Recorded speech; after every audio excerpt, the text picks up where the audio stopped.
पढ़ा हुआ याद ही नहीं रहता यार। पढ़ने के वास्ते बहुत सारा मोटिवेशन के वीडियो देखते हैं, लेकिन 5 मिनट से ज़्यादा उसका असर रहता ही नहीं। खुद से रोज प्रॉमिस करते हैं कि यार किसी भी हाल में आज पढ़ूंगा, लेकिन किताबों के साथ 2 मिनट से ज़्यादा बिता ही नहीं पाते।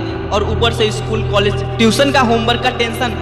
अब लगता है मुझसे पढ़ाई नहीं होगा, मैं पढ़ नहीं सकता। मेरे दिमाग की इतनी कैपेसिटी नहीं है जो सब कुछ का प्रेशर हैंडल करे। यार पहले खुद को समझना होगा कि तुम क्यों नहीं पढ़ पाते।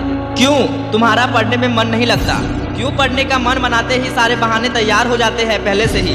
और अक्सर तुम सोचा करते हो कि मैं तो पढ़ूंगा, और अक्सर तुम ये सोचकर पढ़ना बंद कर देते हो मेरा माइंड ही कमजोर है इसलिए मैं पढ़ नहीं पाता और कुछ याद नहीं रख पाता। दोस्तों ये जो तुम्हारी थॉट्स है ये सरासर रॉन्ग है, क्योंकि जिस तरह कंप्यूटर का मास्टरमाइंड सीपीयू में लगा हार्ड डिस्क होता है, उसी तरह हमारे पूरे बॉडी का मास्टरमाइंड ब्रेन में लगा सेरिब्रम होता है। जिस तरह हार्ड डिस्क डाटा स्टोर करता है और उसी के एल्गोरिदम के साथ फंक्शन करता है, उसी तरह हमारे ब्रेन में लगा सेरिब्रम हमारे आमने सामने होने वाली गतिविधियों को कलेक्ट करता है और उसी के अनुरूप हमारे पूरे बॉडी तथा माइंड को कमांड भेजता है, और इसी कमांड के सहारे हमारा पूरा बॉडी कार्य करता है। सेरिब्रम एक ऐसा सबसे इम्पोर्टेंट भाग है मानव शरीर का जो ब्रेन की खोपड़ी के भीतर एकदम ढका होता है, जिसका वजन 1200 से 1400 ग्राम तक होता है। ये बहुत नाजुक और बेहद सेंसिटिव होता है। अगर खुद के याददाश्त को तेज रखना है और अपनी इंटेलिजेंस को बरकरार रखना है तो अपने सेरिब्रम को हमेशा एक्टिव रखना होगा। और याद रखने वाली बात यह है कि ये हर समय हर व्यक्ति का एक्टिव रहता है, मगर तुमको इसका यूज सही से करना आना चाहिए। तो तुम्हें जो करना है, जो सीखना है, जो याद रखना है, तो उस माहौल में तुमको अपने ब्रेन के सेरिब्रम भाग को रखना होगा, क्योंकि उसका काम ही होता है अपने आमने सामने वाली एक्टिविटीज को जल्दी से ले लेना।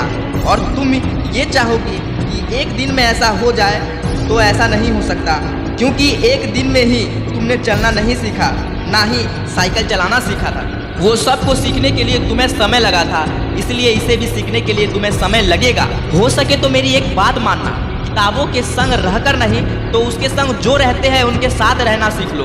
किसी ने बड़ी अच्छी बात कही है, जैसी रंगत वैसी संगत, जिसके साथ आप रहोगे वैसे बनते चले जाओगे। इसलिए आप उन्हीं के साथ रहो जो किताबों के साथ रहना पसंद करता है।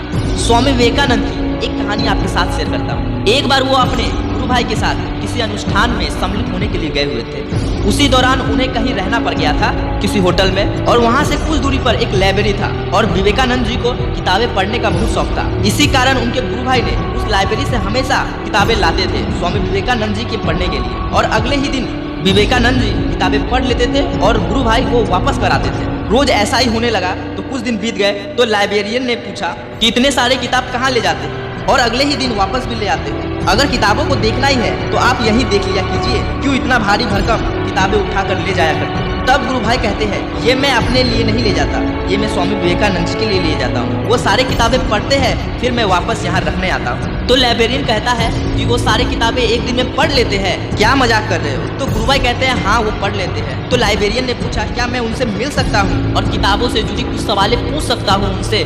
तो गुरु भाई कहते हैं जरूर। फिर वो लाइब्रेरियन अगले दिन उनसे मिला और लाइब्रेरियन ने किताबों के बीच से जुड़े कुछ सवालें पूछे। स्वामी विवेकानंद जी ने उनके सवालों का सही जवाब पेज नंबर के साथ दिया। फिर वो लाइब्रेरियन कहता है आप कैसे इसे याद रखते हैं, हम लोगों से तो याद ही नहीं रहता है। तो वो कहते हैं शांति मन और पूरी कॉन्सेंट्रेट के साथ ध्यान सिर्फ किताबों पर और एकाग्रता मन से जो भी पढ़ोगे ना वो सालों साल याद रहता है। और स्वामी विवेकानंद जी को बचपन से ही किताबें पढ़ने का बहुत शौक था, इसलिए उनका माइंड उस वातावरण को अच्छी तरह कैप्चर करता था। इसलिए अपने माइंड को वहाँ रखो जो तुम्हें जानना है, सीखना है। और वीडियो कैसा लगा कमेंट में जल्दी बताना। मैं मिलता हूँ किसी नेक्स्ट वीडियो के साथ, तब तक के लिए जय हिंद जय भारत।